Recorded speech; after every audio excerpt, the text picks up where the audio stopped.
9 जानेवारी 2020 रोजी शिवसेना व राष्ट्रवादीची भूमिका अमान्य करत आगामी राष्ट्रीय जनगणनेत ओबीसींसाठी स्वतंत्र रकाना असावा अशी शिफारस केंद्र सरकारकडे करणारा ठराव विधानसभेत अध्यक्ष नाना पटोले यांनी मांडला व तो मंजूर करून घेतला।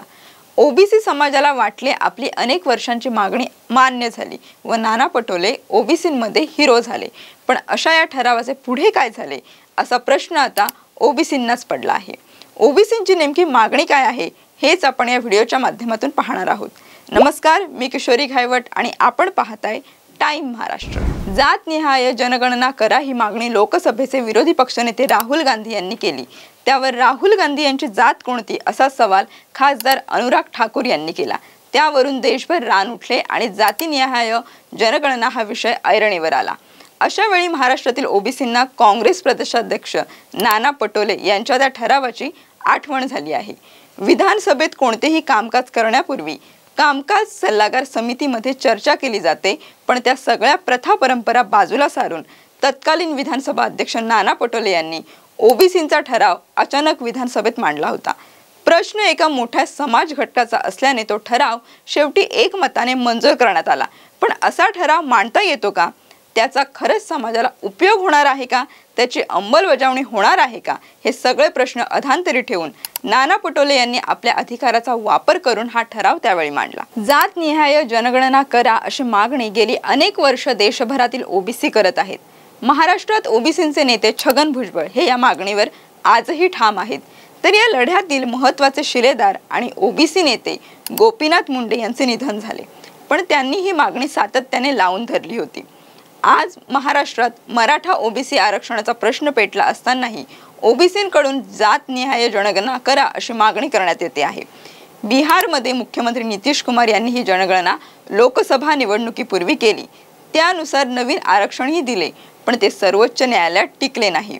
महाराष्ट्रात जात निहाय जनगणना करण्यास कुठल्याही राजकीय पक्षाचा विरोध नाही, पण हा विषय केंद्र सरकारच्या अखत्यारीत येत असून मधल्या काळात केंद्र सरकार यासाठी अनुकूल होते।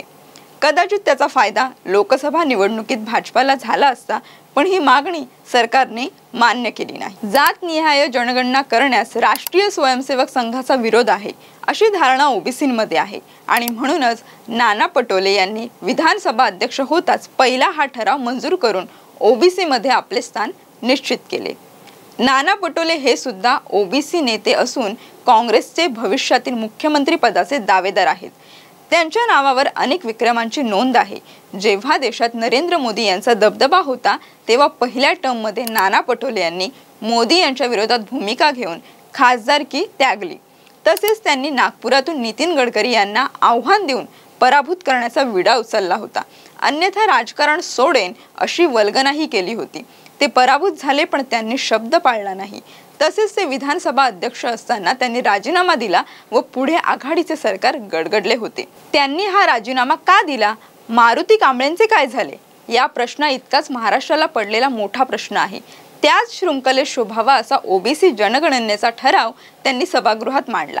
ज्यावेळी ठराव मांडला त्यावेळी तत्कालीन उपमुख्यमंत्री अजित पवार म्हणाले होते की विधिमंडळाच्या प्रथा परंपरा आणि नियमानुसार हा ठराव सभागृहात मांडण्याचा निर्णय आधी विधिमंडळ कामकाज सल्लागार समितीच्या बैठकीत करावा आणि आगामी अर्थसंकल्पीय अधिवेशनात तो मांडावा। पण नाना पटोले यांनी ते ऐकले नाही। संसदीय कामकाज मंत्री अनिल परब यांनीही हीच भूमिका मांडली, पण स्वतःहून ठराव मांडण्याचा आपल्याला अधिकार आहे असे सांगत नाना पटोले यांनी ठराव मांडला।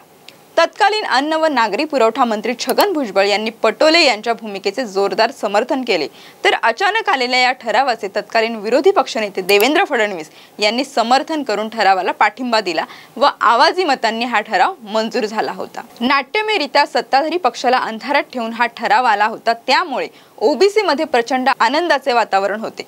विधानसभा अध्यक्षांचे सर्वत्र सत्कारही आयोजित करण्यात आले। आता जनगणना होणार अशी ओबीसींच्या आशा पल्लवित झाल्या, पण आज तेच ओबीसी विचारत आहेत त्या ठरावाचे पुढे काय झाले।